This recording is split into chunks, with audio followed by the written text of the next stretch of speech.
When it rains, it pours. This guitar has been kicking my butt from Jump Street. What has happened is I've accidentally carved this neck too narrowly in this direction. Not by a little bit, but by quite a bit. I knew something was off because as I was carving the neck, my rear head strap that I put on the back of these things changed its shape. Normally it comes down lower in this area. And that should have been my sign, right? And that's when I took my calipers and I realized that instead of it being 22 millimeters thick here at the first fret area, it's actually 18.5 millimeters, which for you Imperial folks, that's 3/4 of an inch essentially. It is unheard ofly thin for an acoustic guitar. So, unfortunately, the only thing that I can do at this point is to make this entire thing all over again. Thought that I was only about a day or two away from getting the whole entire guitar in the paint booth, but this sets me back probably about a week, so I have to get after it. I was really hoping that I could actually reuse this fretboard. I'm actually out of pearl at the moment, so I can order more pearl, but it's gonna take a few days before it gets here. And that's when it occurred to me that I actually have another fretboard right here that I was going to be putting on this guitar, which is also gonna be going up to Eddie's, and we're gonna be making another video about it, so make sure you guys subscribe so that you guys can follow this build. But I can make a new one of these for this guitar, and in the meantime what I'm going to do is I'm going to remove this ebony binding that's on this fretboard, replace it with maple, because then I've already got my pearl on here, I've already got my fret markers on here, and all I have to do is put some frets in it.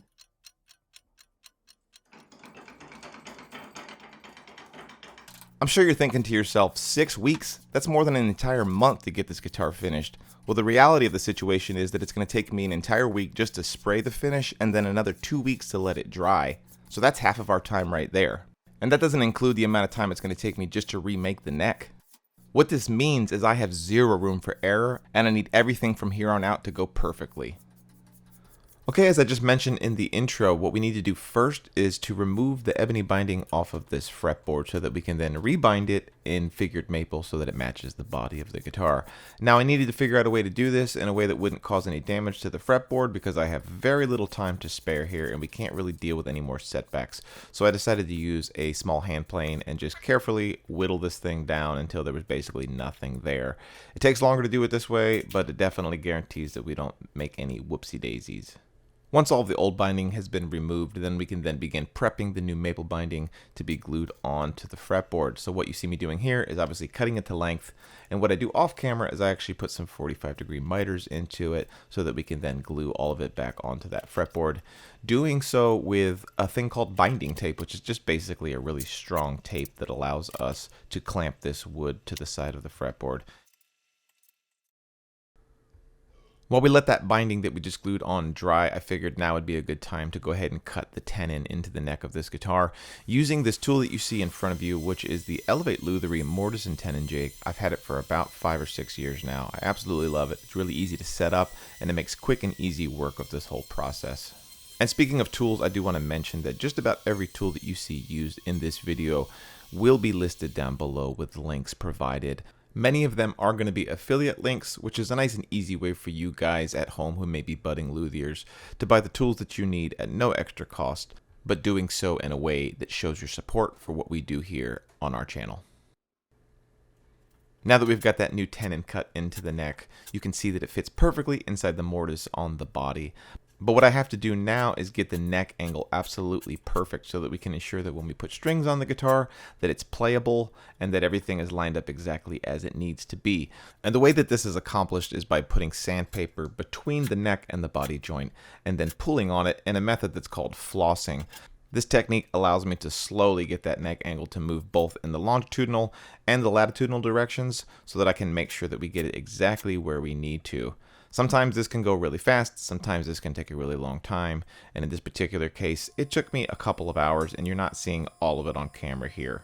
Once I'm happy with where the neck angle is, I'll then drill holes inside the tenon so that we can put our threaded inserts into it.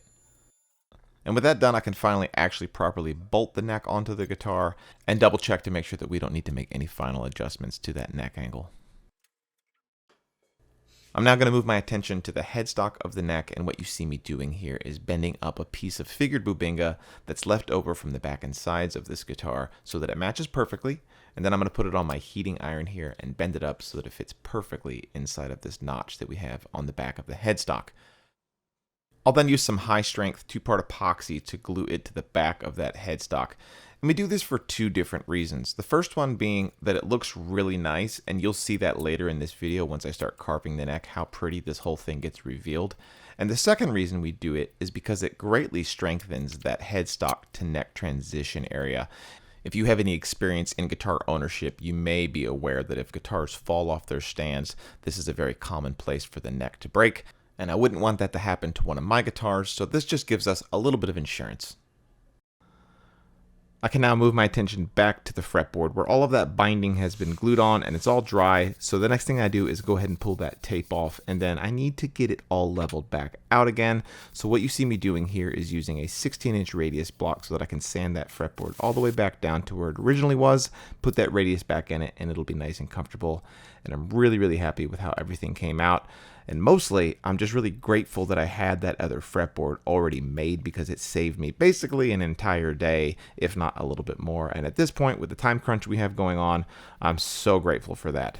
And with that behind us, we can now get this fretboard glued to the neck. First thing, always, is to make sure that we get the truss rod installed. And then I'm going to carefully place this fingerboard onto the neck, making sure that it doesn't slide around into the wrong place. And then we're going to use that same block that we sanded it with and put it on top so that we can ensure that that neck is absolutely perfectly straight as we're gluing it on with all of these clamps. I'll then move that to the side because we want to let that dry for at least 24 hours before we do anything else with it. And I'll then move over to the CNC machine where I can begin the process of making the front headstock overlay. Now the CNC machine does really quick work of this, cutting it out for me, but all of the hard work is still in front of me, especially when it comes to installing all of the abalone trim that's going to be on this particular headstock. And that's what you can see me doing here. The CNC machine cuts a ledge into the outer perimeter of the headstock overlay that's the same exact width and thickness of this abalone that you see me putting in right now. But the abalone itself are actually solid straight strips, and I have to bend them around all of these intricate curves by breaking it into little bitty tiny pieces, and there's no way to do this other than by hand using optimizers, tweezers, and super glue, and it can take a really long time to do sometimes. This particular headstock overlay took me about 45 minutes to an hour to get it all done. But it came out really great, and then the very last thing that I need to do is install our Driftwood Guitars logo into it, and then we'll just get that super glued into place, and now it's all really starting to look very nice. But before I can call it completely finished, I need to install a maple binding around the perimeter of it so that it matches the fingerboard binding as well as the binding that we have on the body. And I'm really happy with how this all came out. I think it looks absolutely lovely, and all that's left to do is to get it glued to the neck. Now there's two different types of headstock designs that you'll see on modern acoustic guitars. The first and most popular one is a solid headstock, and this is the kind that you see on most guitars where the tuning machines are mounted from the rear of the headstock. And the second one, and the one that we're going to be using on this guitar, is called a slotted headstock. A lot of people often associate slotted headstocks with nylon or classical guitars, but that's simply not true. There's many steel string guitars that use a slotted headstock, and I personally use them on pretty much most of the guitars that I make. First and foremost because I think it looks the nicest and the most classic. But the second reason that I do it is because I firmly believe that it does make a slight difference in the sustain of the guitar strings, because we get a better break angle of the strings going across the nut and down into the headstock. And as you just saw, the process of slotting the headstock has to be done by hand, and it can be pretty scary, but I think the results speak for themselves, and every time I do it, I'm really glad that I did it in the end.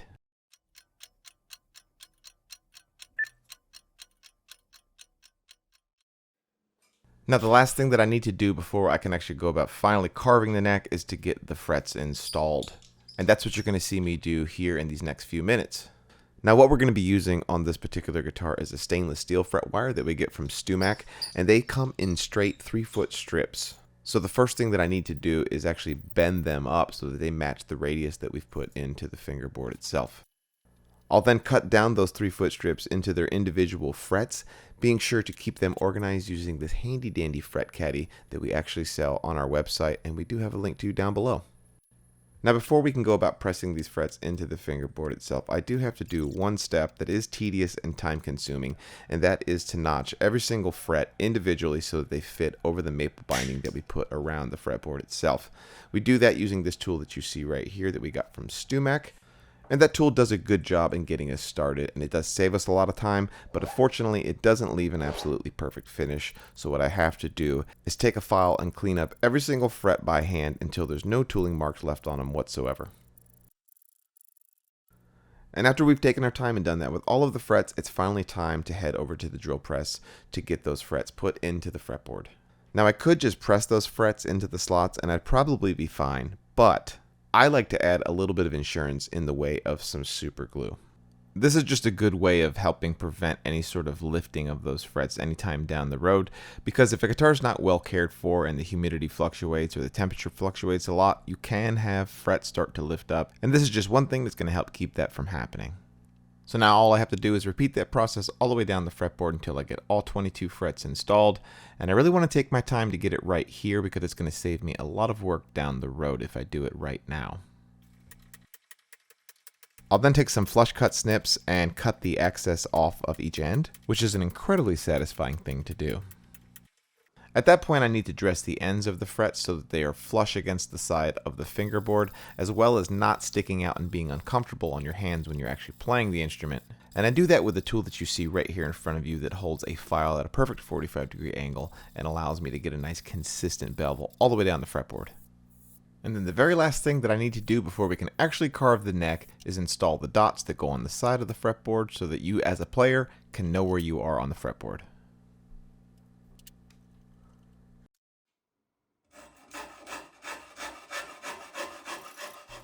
And now that I have all of that work behind me, it's finally time for me to try to redeem myself and carve this neck without messing it up. And the good news for me is that on this neck, I'm actually going to be trying to make it out of Spanish cedar versus the first neck that I made for this guitar, which was made out of mahogany. I personally prefer making necks out of Spanish cedar because it carves a lot faster, and it also makes the guitar just a little bit lighter, which is just a nice thing to have.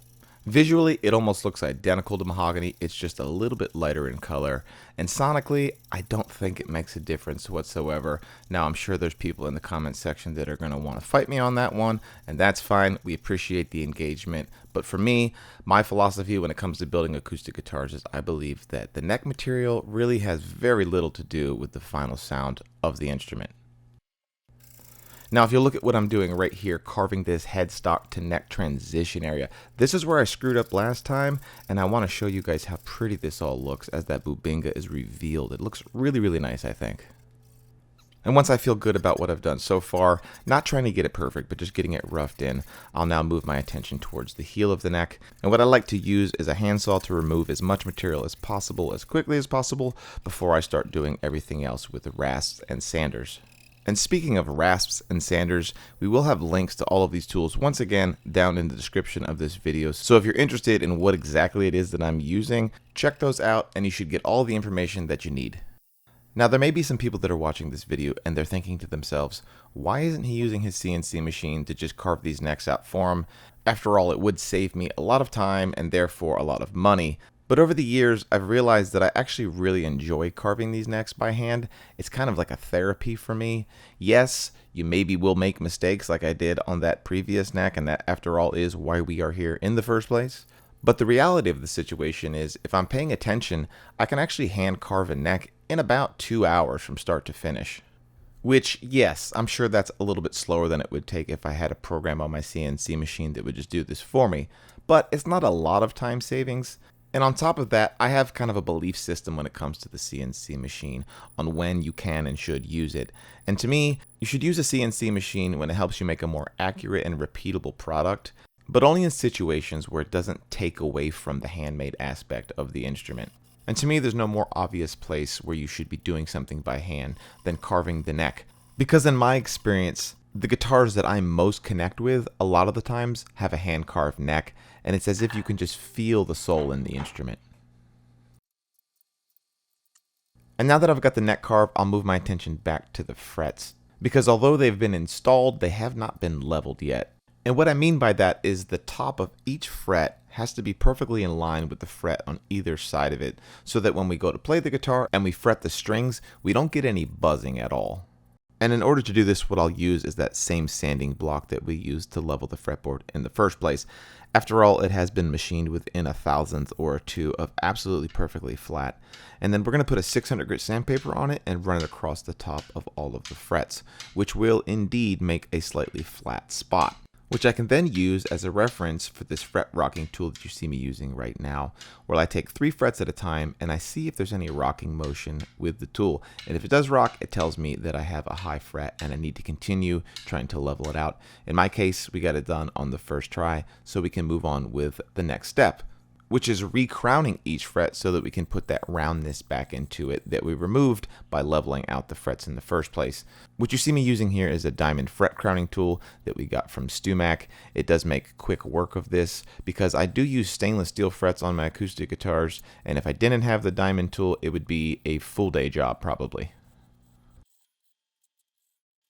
And after I'm happy with the recrown, what I like to do is take sandpaper starting with 600 grit, working my way all the way up to 1000 grit, and then polishing out those frets as best I can by hand before I'm then going to move over to my buffer, where I'll buff those frets out until they're absolutely perfect, because even the slightest little bit of scratches left over on those frets will be felt once you're playing the guitar. So I'll take my time and make sure that they are brought to an absolute mirror shine. And with that task done, the neck is now completely finished, and here it is in all of its glory.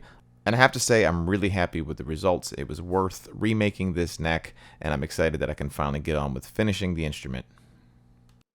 Really happy with how this neck came out. It was really frustrating to have to remake the neck, but it came out much better the second time. Here's the original neck. You might even be able to see the difference between this is the old neck and this is the new neck. This one here is 3.5 millimeters narrower here at the first fret on its total thickness. This one's 22 millimeters. This one's 18.5 millimeters.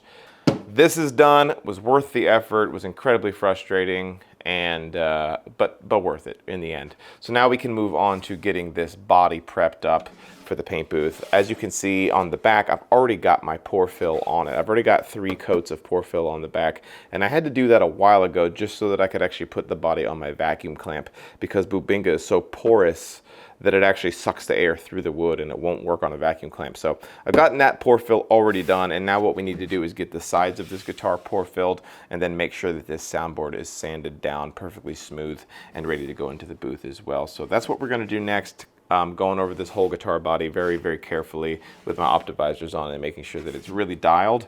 And then we'll get it in the paint booth, and then you guys will get to see that process. So let's get after it.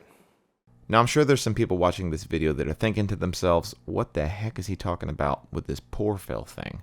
Well, what I'm referring to are the fact that there are pores in all wood, obviously, and some woods have more pores than others. In our case, we're using Bubinga, Spanish cedar, and spruce for this guitar, and all of those woods have fairly large pores, and we need to get those pores filled up with something, because when we spray the nitrocellulose lacquer on the guitar, if we don't do that, the nitro will then sink down into those pores and not allow us to get a really smooth and glossy finish on the instrument. Now, this process is labor intensive, and it typically takes me about 2 or 3 days to do the entire job, because I can't just simply slather the entire guitar with this 2-part epoxy, because our goal here is not to encase the wood inside of something like a plastic. Our goal is to just get a little bit of epoxy down inside those pores and nothing more, because if we apply too much of it, it will detrimentally affect the sound of the guitar. So in order to pull it off correctly, what I have to do is apply multiple really thin coats to the entire instrument. I'll then let each coat dry for about 6 to 8 hours before I'll then go over it with sandpaper, usually about 320 grit, and then I remove just the extra epoxy that's on there, leaving the epoxy down inside the pores. Once again, we're not trying to remove any wood at this point. And then I go about reapplying another coat, letting that dry, and then sanding that off, and then rinsing and repeating and doing that process until I'm really happy and I have a perfectly level surface that I know is going to look really good under a nitro finish.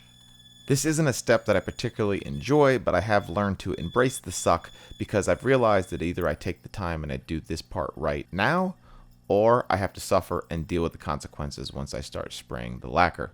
The other thing that I'm going to take the time to do at this point is to go over every square millimeter of the instrument and make sure that there's not any issues with any sort of gaps in the woodworking, as well as especially around the perimeter of the guitar where the abalone shell is. And if I do find any issues on that soundboard area, I actually have to go over it with super glue and then hand sand it all back down. And that's because we don't apply a pore fill to the soundboard, because it's important that we don't add anything to that area of the guitar that might accidentally dampen the final tone of the instrument. So after about 2 or 3 days of doing this process over and over again, I'm happy with the result, and I feel like it's ready to go into the paint booth. So all I have to do at this point is apply our masking tape to where the bridge location is going to be, as well as where the fingerboard extension is. And then obviously we want to cover up the fretboard as well. And then we can get it finally hung up in the paint booth, and I can begin the process of spraying the lacquer on the guitar. Now the process of actually spraying finish on a guitar varies wildly from builder to builder. Personally, I've been spending about the last 15 years trying to dial in a system that works for me, something that's repeatable and is consistent.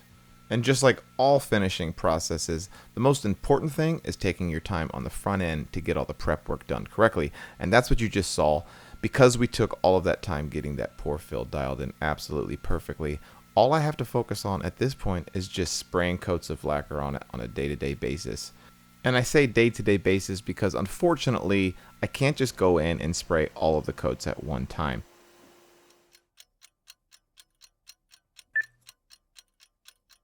I'm not going to bore you with the details of the science of how it all works, but basically, nitrocellulose lacquer needs to gas off between coats. So I'm only able to spray a maximum of 4 coats on the guitar per day, and my goal is to get this instrument up to about 15 coats of lacquer. And I know that that might seem like an excessive amount of finish on the instrument, but stick around because here in just a few minutes, I'm going to show you how thin my finishes are on these guitars, and I think you'll be surprised. Now, I'm sure you're thinking to yourself at this point, well, Chris, you're not actually spraying any lacquer on this guitar, you're just doing more sanding. And that's because I can't really bring the camera into the paint booth with me because it'll mess up my camera, as well as it might contaminate the spraying area and cause issues with the finish. So what you are seeing here at this point is me doing a level sand on the lacquer after I've got the initial 10 coats on it. And that means at this point, I'm already 3 days into the spraying process on this guitar. I did 2 coats the first day, 4 coats the second day, and 4 coats on the third day. So I guess technically we're on the 4th day at this point. I've let it dry overnight, and now I'm doing a level sand with a 600 grit just to knock down any high spots, and then I get it back in the booth, we wipe it down, and then I'll build up those last 5 or 6 coats over the course of the next 2 days, depending on what I think that the guitar needs. And then we have to let the guitar dry for at least a full 2 weeks before I can begin the buffing process.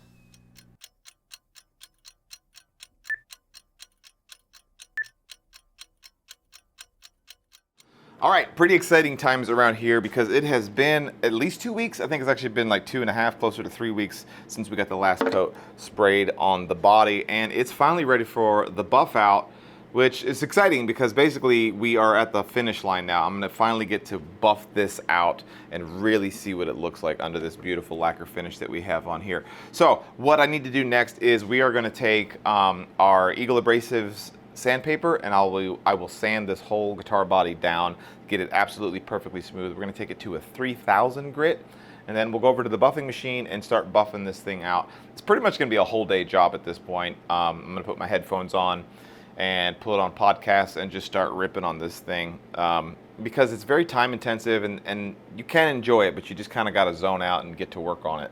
So let's do it. And at this point, I think this scene is starting to look really familiar, right? We're back at the workbench and we are using our SurfPrep sander and we're using our Eagle Abrasive sandpaper, getting this thing sanded down to a 3000 grit. This takes a lot longer to do than it did when I was just doing the level sands between the coats of lacquer. I like to go through every single grit starting at 600 and working our way all the way up to 3000. And the finer the grit gets, the longer I spend on it, because my goal is that when I'm done sanding, we're already halfway to a gloss finish. And I think that you can see that here. Watch as that satin look starts to become a glossy look, and you can actually see the reflection of the shop lights in the back of the guitar.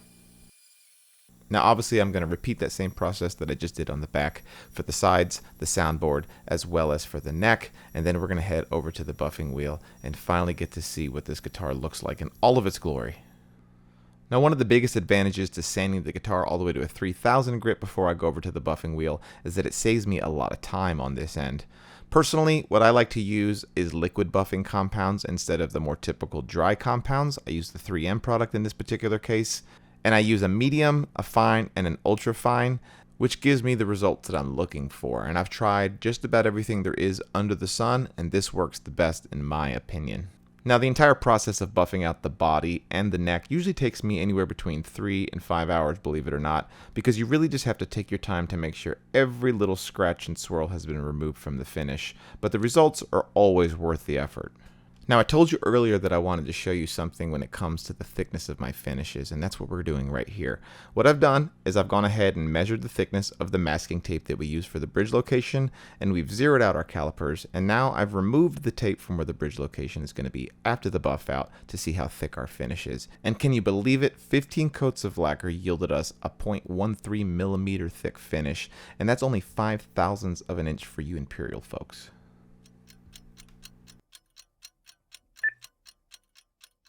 Now for the exciting part. It's time to put the guitar together and get some strings on this thing. The first thing that I'm going to do is get those tuning machines installed before we actually go about permanently attaching the neck to the body of the guitar. In this case, we're going to be using a really high quality set of Waverly tuning machines with snakewood buttons so that it matches the Bubinga back and sides as best as possible. And after that, I'll go about getting the neck permanently attached to the body, and this is pretty straightforward. We just put a little bit of glue on the fingerboard extension, and then install the 2 nuts and tighten them down, and then we can let that dry for about an hour. Before we can say we're all done making sawdust, the last thing that I have to make for this guitar is the bridge. Now, just like my feelings that I have towards hand carving an acoustic guitar's neck, I feel that way about the bridge as well. So what I do is use my CNC machine to just cut the saddle slot as well as the initial profile shape of the bridge. And then I use a variety of different machines and hand tools to carve different parts of that bridge until I get the desired look that I'm going after. I start off by using my drum sander in an unconventional way by using the drum itself to actually feather down the wings of the bridge. I'll then use some double-sided tape to secure it to my vise and use a variety of hand tools to carve the belly of the bridge. Now, those of you with a keen eye may have noticed that I'm actually using Brazilian rosewood to make this bridge. And that's because on every single guitar that I build, I insist on using Brazilian for the bridge because of its amazing sonic characteristics as well as its lightweightedness. Once I'm happy with the shape, I'll then sand it down to about a 600 grit and then head over to my buffing wheel once again to get it buffed out to a really nice shine. With that completed, I can now get the bridge glued to the soundboard. I've gone ahead and chiseled the lacquer away from where the bridge is going to go so that the bridge fits perfectly on top of it. And then I'll place a vacuum clamp on top of that to pull all of the air out, and we're going to let that sit for an hour before we do anything else.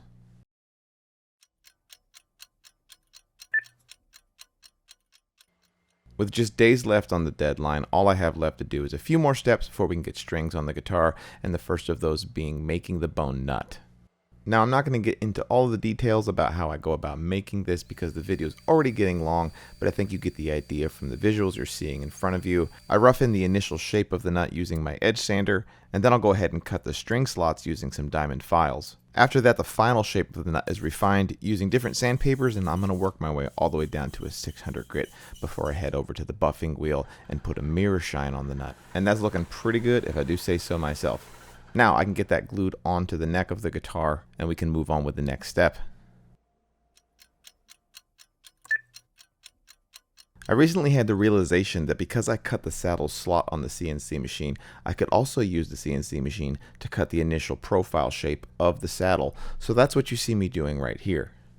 I'll then repeat the same steps you saw me do on the nut, including roughing it into shape with some files and then sanding it to a 600 grit to refine its shape, and then I'll buff it out before we install it on the guitar.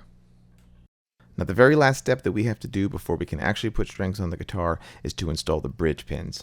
I'll do this by carefully measuring out exactly where those strings are going to go using a Stumac string spacing gauge. I'll then use a punch to mark my starting location and then hand drill all 6 holes. I'll then use a tapered reamer that's set to the exact 5-degree angle that our bridge pins are going to be and hand ream each hole until every bridge pin fits perfectly inside that tapered hole. And because I use unslotted bridge pins, I then have to use this small saw and then cut ramps into each bridge pin slot so that the string has a place to go. And as you can see, everything fits really nice, and at this point, we're finally ready to put strings on the guitar. And after 6 weeks of hard work where it felt like for every 2 steps forward, I'd take 1 step back, I couldn't be more excited to finally put strings on this guitar and hear what it sounds like. All right, she's all finished up, and just look at it. It came out so nice. What we're gonna do before you guys get to hear what this guitar sounds like is I'm gonna give you guys my quick initial thoughts on how it came out. But right after that, instead of me playing the guitar, I'm gonna have my buddy Patrick come in and play the guitar for you guys, because he is like way better than I am, and I wanted somebody to come in here and play it that could do the guitar justice. First of all, the back and sides of it underneath a lacquer finish, fully buffed out. I could not be more happy with how it came out. It's definitely one of my favorite looking pieces of wood that I've ever built a guitar out of. There's just so much to see inside of it. It has this beautiful 3D effect as the light goes across it, and it looks really good, I think, with the maple binding that I put on the guitar, as well as this Sitka spruce top that's on here, because it's not like a perfect Sitka spruce top. It's not like just a flat piece of blonde wood on here. We do have these streaks that run down the middle. This is an old piece of Sitka spruce that was given to me